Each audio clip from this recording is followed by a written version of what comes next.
Estos hechos, doctor, en cuanto a hablando de recursos humanos, resulta que cada día amanece una cosa nueva en el país, cada día en el país nos desvían con ciertos temas y nos llevan y nos traen al antojo de lo que están hoy en día en el gobierno.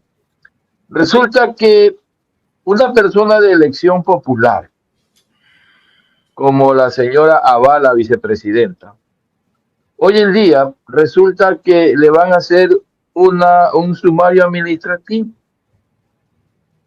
porque la señora le habían dispuesto el 29 de agosto que ella esté el 1 de septiembre en Ankara, un punto así, ¿no es cierto? Pero ella resulta que no fue el 1 de septiembre, sino que llegó el 9 de septiembre. Y por no cumplir la fecha que le había dispuesto la canciller, ha dispuesto que el Ministerio de Trabajo, Dirección de Recursos Humanos, le abra un expediente de sumario administrativo.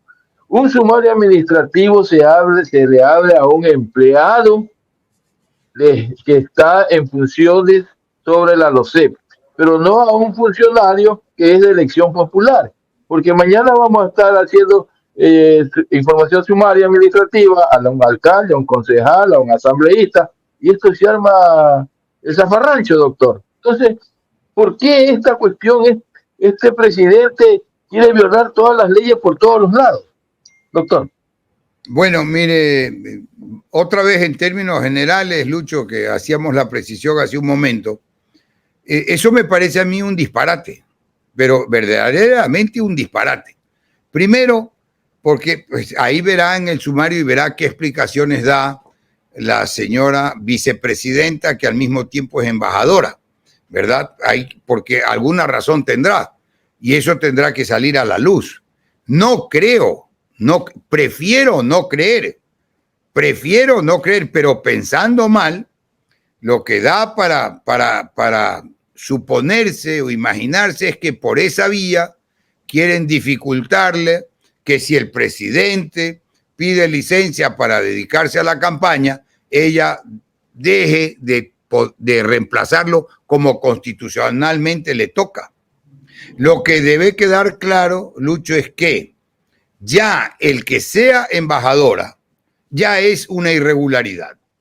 Y el decreto que la nombra embajadora, en mi opinión, es inconstitucional.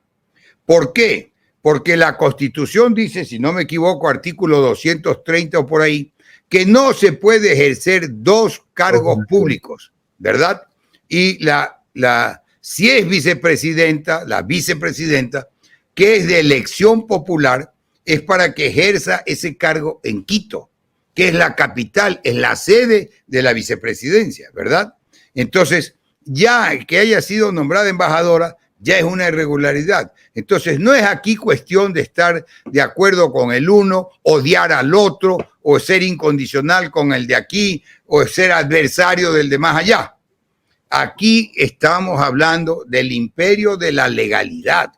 O vivimos bajo el imperio de la ley y bajo el imperio del derecho, o vivimos en un caos en que nadie sabe nada y en que todo vale y que nos vamos o pretenden que ahí decía yo que el loro viejo no aprende a hablar, o pretenden que nos acostumbremos a que se viole la ley y se viole el derecho a partir de que los hechos consumados sean los que se impongan, aunque son ilegales, aunque sean inconstitucionales.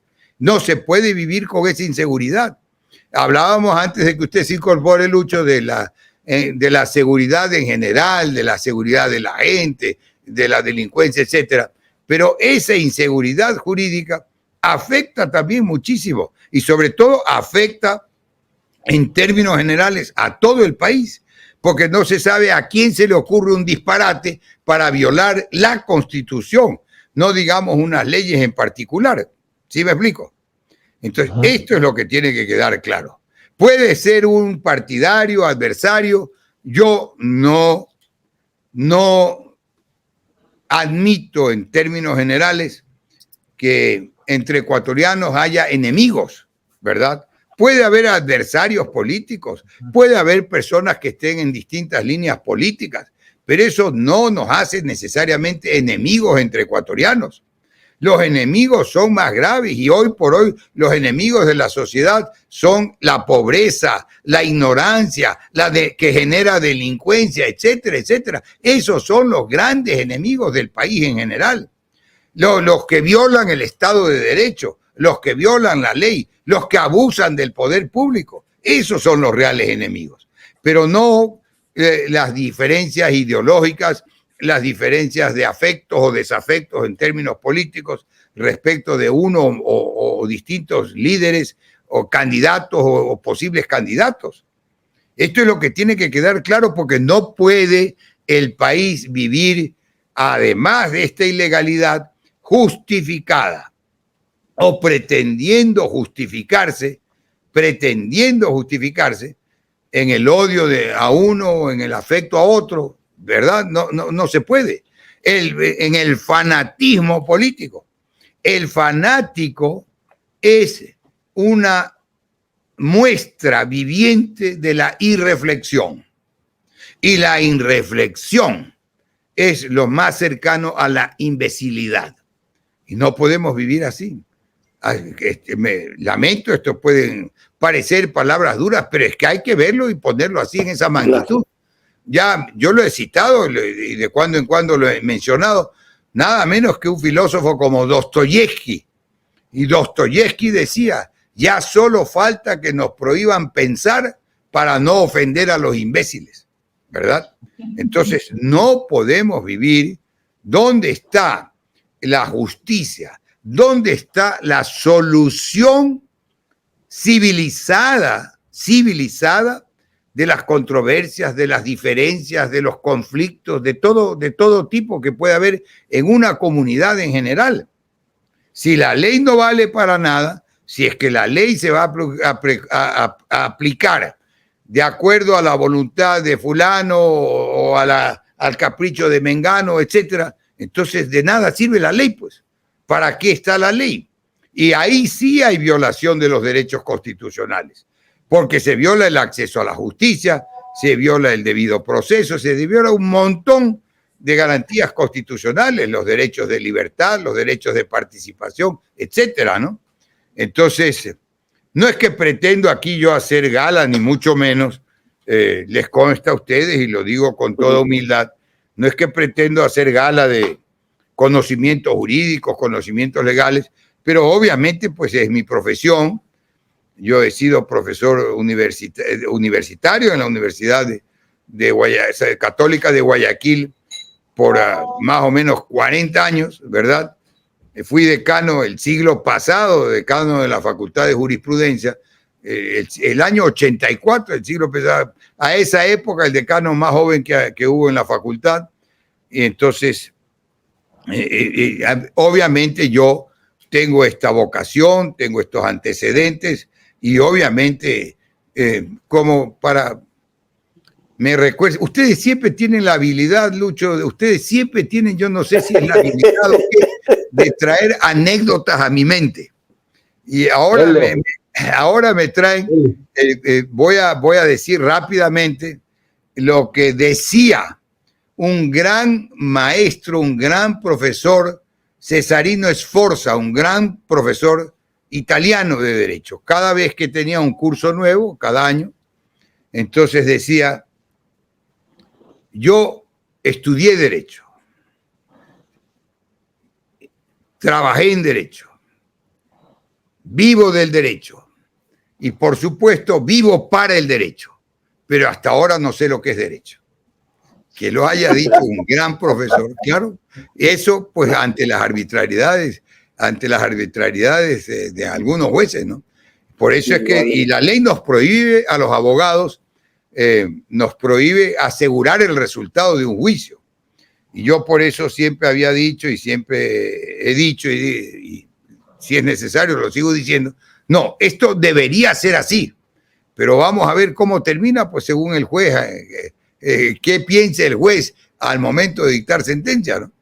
Pero lo que nos dice la teoría, la ley escrita, además, pues la ley que está escrita no lleva duda. Si usted lee una ley, tampoco es que hay que ser un genio literario o muy gran abogado, ni nada. Si usted lee la ley, dice azul. Azul es azul, pues. ¿Cómo interpreta azul? Además, la regla de oro de la interpretación de la ley es que cuando la norma es clara, no se desatenderá su tenor literal a pretexto de consultar su espíritu. Las reglas de interpretación vienen para la ley oscura, para que a veces se da, para la ley confusa, a veces están mal redactadas las leyes, pero ahí sí vienen pues los sistemas y las técnicas de interpretación que están previstas en la propia ley. La historia de la ley puede entrar hasta para interpretar hasta los debates en la formación de la ley, ¿verdad? Entonces, el tenor literal, la analogía, la jurisprudencia, etcétera, etcétera, son reglas para interpretar la ley. Pero cuando la ley es clara, cuando dice azul es azul, cuando dice verde es verde, cuando dice rojo es rojo, ahí no hay lugar a interpretar, porque es una ley tan clara que no requiere interpretación. Cierto, porque ahora hay inclusive leyes con faltas de ortografía, ¿no? Pero bueno. Pero solo en Ecuador y respetan la ley. Sí, en esos niveles y en esa magnitud, por supuesto. Así es. Doctor, para concluir por mi parte, sí. Resulta que ya hay un reglamento para elegir al fiscal. Ya aprobaron el reglamento. La discusión se enfrascó en que deberían de venir personas del exterior. También se enfrascó en que nadie podrían participar personas que no tengan sentencia ejecutorial. Se armó el escándalo. Hoy en día dicen que no podrán participar las personas que hace 10 años defendieron a B, C, Che y D y un poco de personas. Entonces, ¿cómo podemos poner en práctica una persona la experiencia para que esté en ese cargo? Si una persona defendió dice que no puede haber defendido a narcotraficantes, no puede haber a pedófilos, no puede haber a violadores, no puede defender a nadie. Y se olvidaron de poner que el que defienda empleados públicos que tengan peculado, por decir un ejemplo. Pero generalizan tanto que ahora, ¿quién es el nuevo fiscal, doctor? Nos ponen en una cuestión tan difícil a la gente, a la academia, a la gente que estudia abogacía, para que participe en este concurso. Mire, mi estimado Lucho, voy a repetir algo que lo he dicho de cuando en cuando y lo he dicho aquí con ustedes. Yo de ese reglamento no conozco nada, no lo he leído, pero sí le voy a dar un comentario. Entonces, es un poco difícil para mí comentar sobre algo que no. Yo lo que sé es que había 2 o 3 proyectos de reglamento que estaban en los titulares, ¿verdad? Usted ahorita está informando que eso se ha aprobado hoy día, dice, ¿no? Sí, se ha aprobado. Ya. Sí. Entonces, yo no tengo el texto, no me he preocupado, no me ha interesado seguir el texto de ninguno de esos proyectos que había, entonces no podría tener una visión general del tema en concreto.